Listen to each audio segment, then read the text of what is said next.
오늘 우리 하나님의 말씀은요, 사무엘상 7장 12절 말씀 한 구절만 보도록 하겠습니다.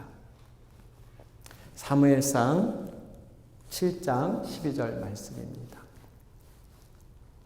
제가 대표로 봉독해 올립니다.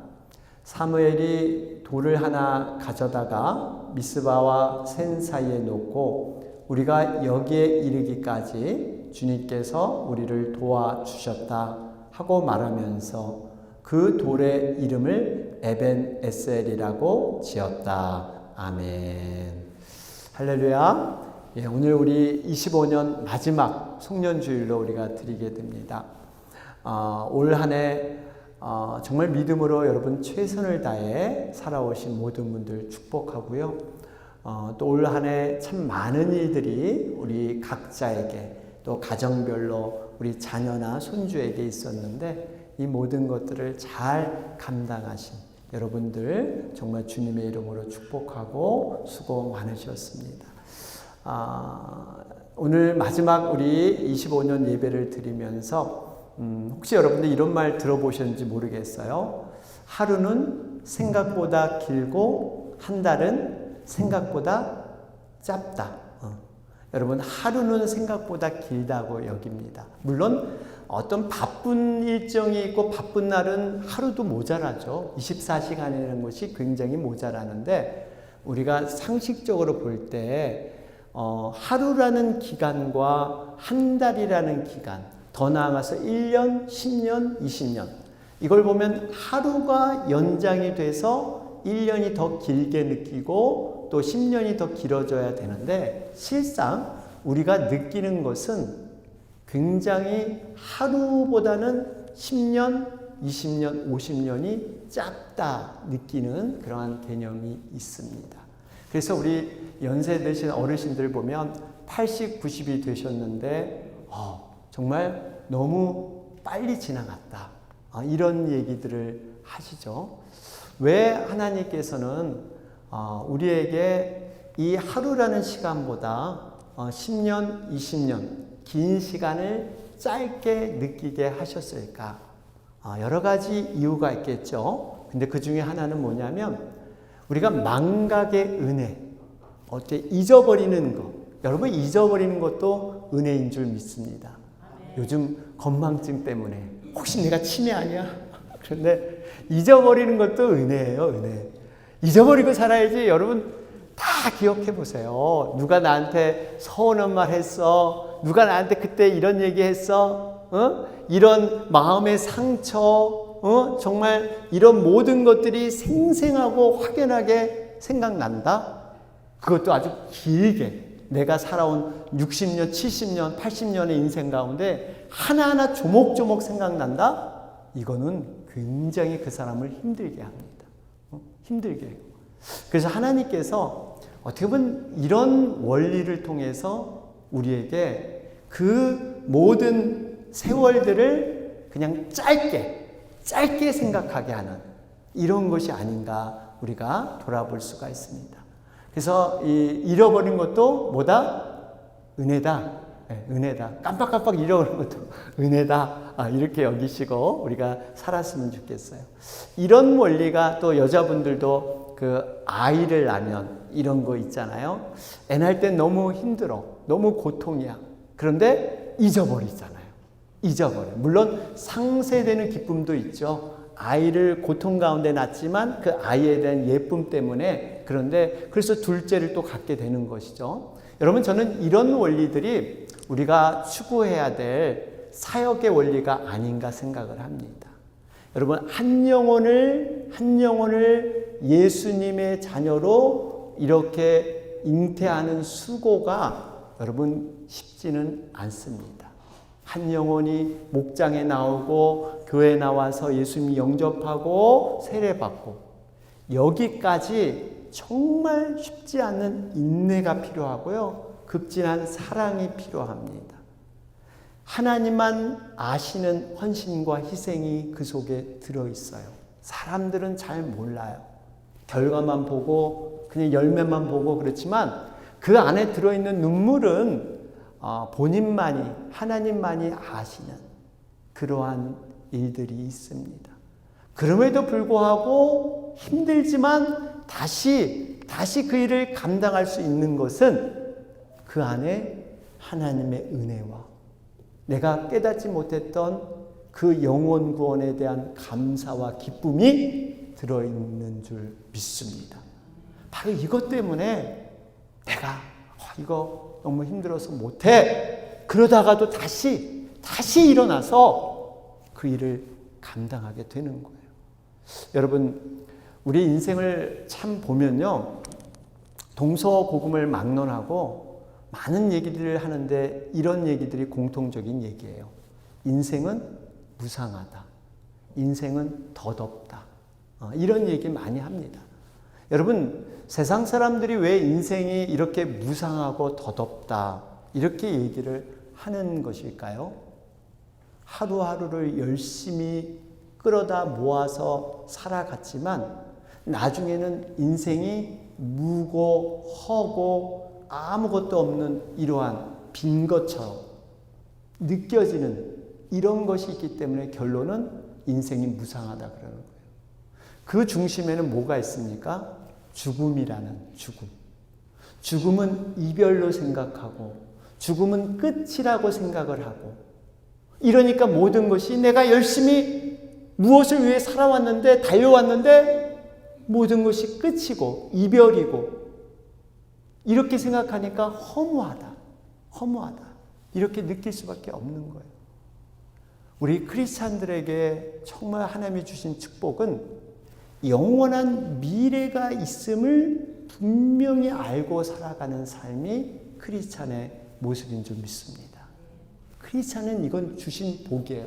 우리는 영원한 미래가 있어요. 미래가 어떻다는 걸 알고 사는 사람들이에요.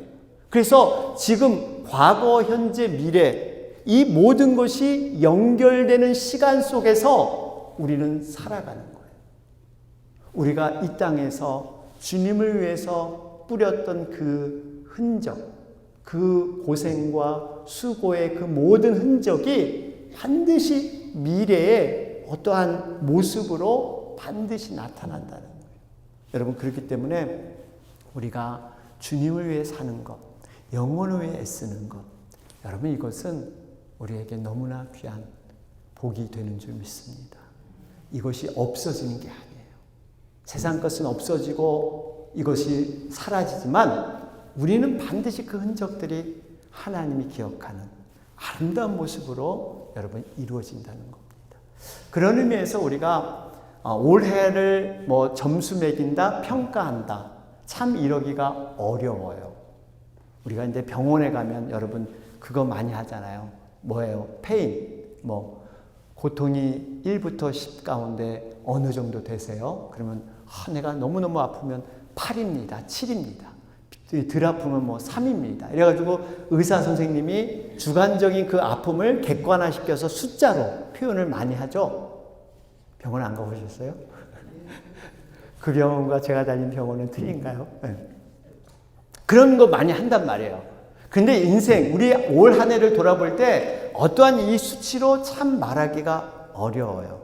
왜 그럴까요?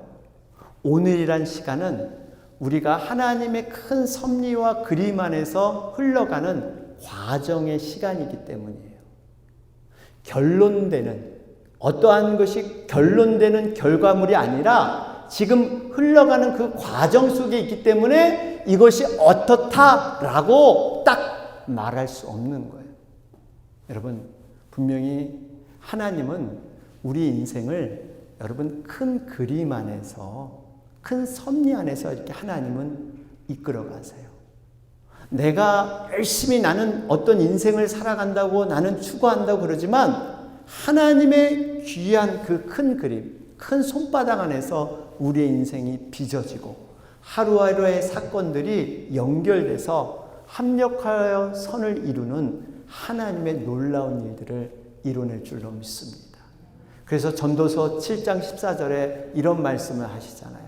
우리 인생이 좋은 때에는 기뻐하고 어려운 때에는 생각하여라. 하나님은 좋은 때도 있게 하시고 나쁜 때도 있게 하신다. 그러기에 사람은 제 앞일을 알지 못한다.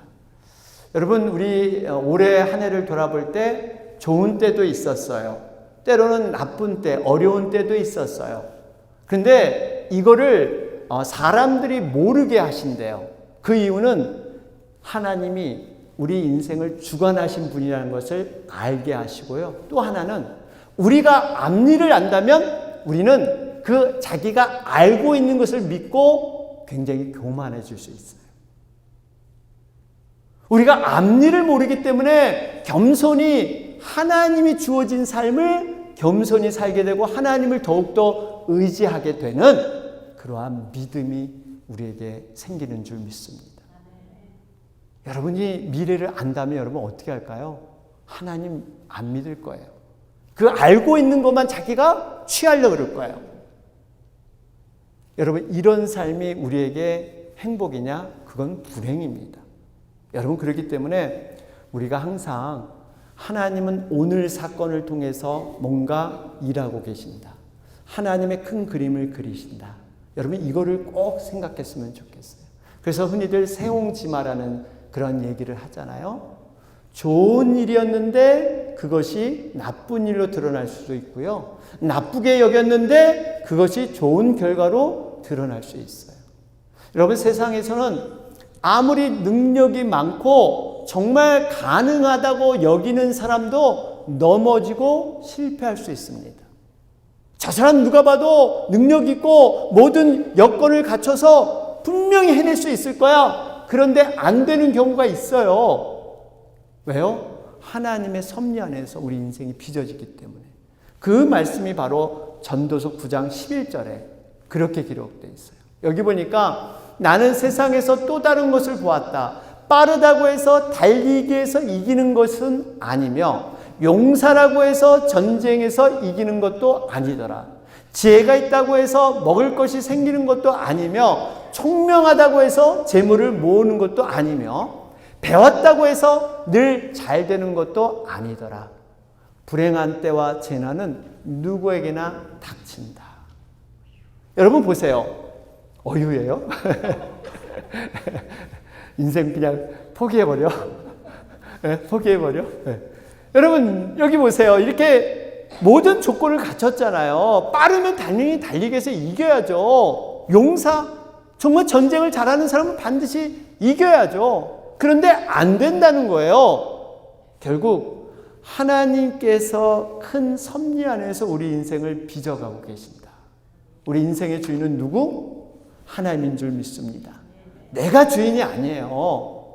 내가 내 인생 어떻게 한번 정말 잘 살아보겠다? 이게 되는 게 아니에요. 하나님의 섭리 안에서 하나님이 이끄심, 합력하여 선을 이루신다.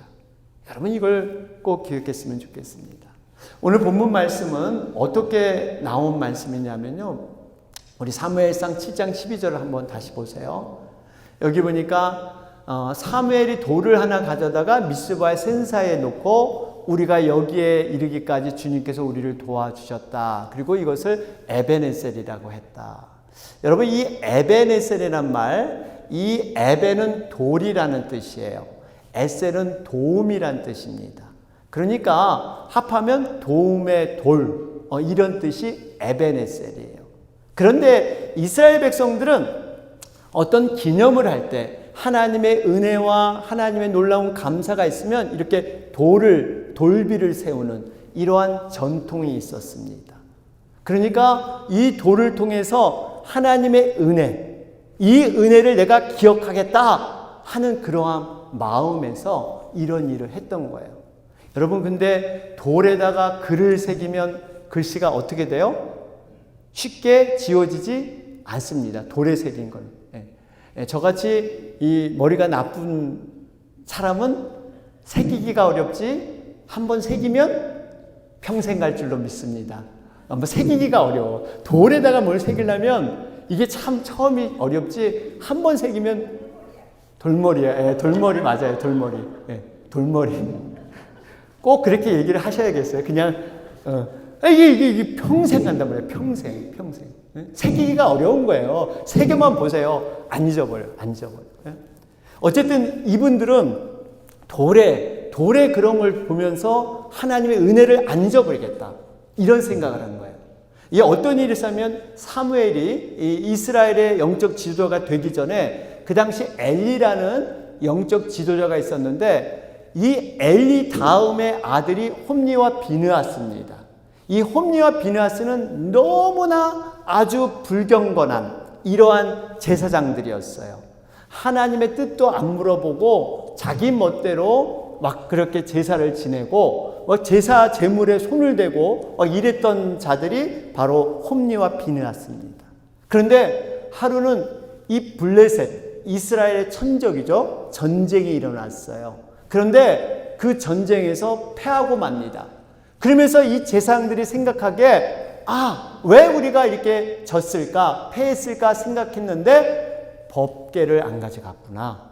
이 법궤, 이 과거에는 하나님의 임재와 상징인 이 법궤를 앞세워서 전쟁을 했더니 이겼는데 이번에 깜빡하고 법궤를 안 가져간 거예요. 그래서 그 다음에 전쟁에 법궤를 앞세워서 전쟁을 치렀습니다. 어떻게 됐어요? 이겼어요? 졌어요? 이겼을까요? 완전히 졌어요. 1차 전쟁보다 법궤가 없을 때보다 법궤가 있었는데 완전히 지는 정도가 완패. 완전히 졌어요. 이런 일이 왜 있을까요? 이스라엘 백성들은 이 법궤를 단순히 우상이나 부적 정도로 그냥 몸에 지니면 저절로 이기겠지, 하나님에 대한 어떤 믿음보다는 법궤를 하는 우상처럼 생각하고 이것만 가지면 믿음 없이 하나님에 대한 절대적인 이러한 신뢰 없이 그냥 이것만 가져가면 이기겠거니 했는데 완전히 패하고 맙니다. 여러분, 우리가 이것을 통해서 좀 깨달아야 할 게 있습니다. 우리가 하나님을 섬기고 하나님에 대한 믿음을 가질 때 이렇게 형식적인, 습관적인 이러한 모습으로 우리가 얼마든지 잘한다고, 스스로는 굉장히 잘한다고 생각합니다. 이스라엘 백성도 그랬어요. 우리는 이제 잘했다, 이제 드디어 이길 수 있다 확신을 했습니다. 우리가 이 습관적이고 형식적인 것을 늘 깨야 됩니다. 이걸 안 깨면 누구처럼 되나요? 바로 바리새인처럼. 그들은 열심이었어요. 열심히 자기를 삼켰습니다.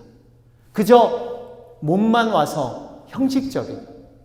여러분, 우리 마음을 우리 하나님은 보고 계신 줄 믿습니다. 우리 마음을 온전히 드리는, 자꾸 내 자신을 깨서 내 자신을 자꾸 뒤로 하고 새로운 영적인 사람, 성령의 사람으로 우리가 서야 될 줄로 믿습니다. 그런 일이 있은 후 20년이 지나서 이스라엘 백성들이 그걸 깨닫고요. 이제 그 전쟁에서 이기게 하시는 그 하나님. 그러니까 그들이 돌을 세운 이유는 자신들의 그 실패, 자신들의 실수를 생각하면서 그럼에도 불구하고 하나님이 우리를 여기까지, 이 땅까지 살게 하셨다. 그러니까 그들은 그 돌을 볼 때마다 자신들의 실패와 실수를 생각하면서 하나님의 은혜가 크다, 하나님의 놀라운 그 사랑이 크다라는 것을 그들은 알게 되었다는 겁니다. 여기까지 인도하셨다는 것은 무슨 말이냐? 실패한 과거도 그리고 현재에도 변함없이 하나님은 우리를 도와주실 뿐만 아니라 미래에도 하나님은 우리와 함께 하신다는 고백이 여기에 들어있는 거예요. 여러분, 한 해를 돌아볼 때 때로는 내가 실패하고 낙담하고 좌절하고 실수해서 참 내가 잘못해서 이런 마음도 많이 들 거예요. 또 내가 예기치 않게 어려웠던 그런 일도 있을 겁니다. 그런데 하나님은 그 모든 것을 사용해서 반드시 합력하여 선을 이뤄낼 줄로 믿습니다. 전기는 플러스 마이너스, 플러스 마이너스. 여러분, 이 전기가 플러스 마이너스. 우리가 어떤 어려움이 있고 기쁜 일이 있게 합해서 전류가 흐르듯이 우리의 인생도 마찬가지예요. 형통의 날이 있는가 하면 곤고의 날을 통해서 하나님은 역시 놀랍게 선한 일로 만들어 가신다는 겁니다. 바라기는 올 한 해를 마무리하면서 정말 하나님이 어떤 하나님이었다. 정말 이런 에베네셀의 하나님, 여기까지 우리를 도우셨다. 이 고백이 바로 우리의 고백이 되시기를 주님의 이름으로 축원합니다. 아멘.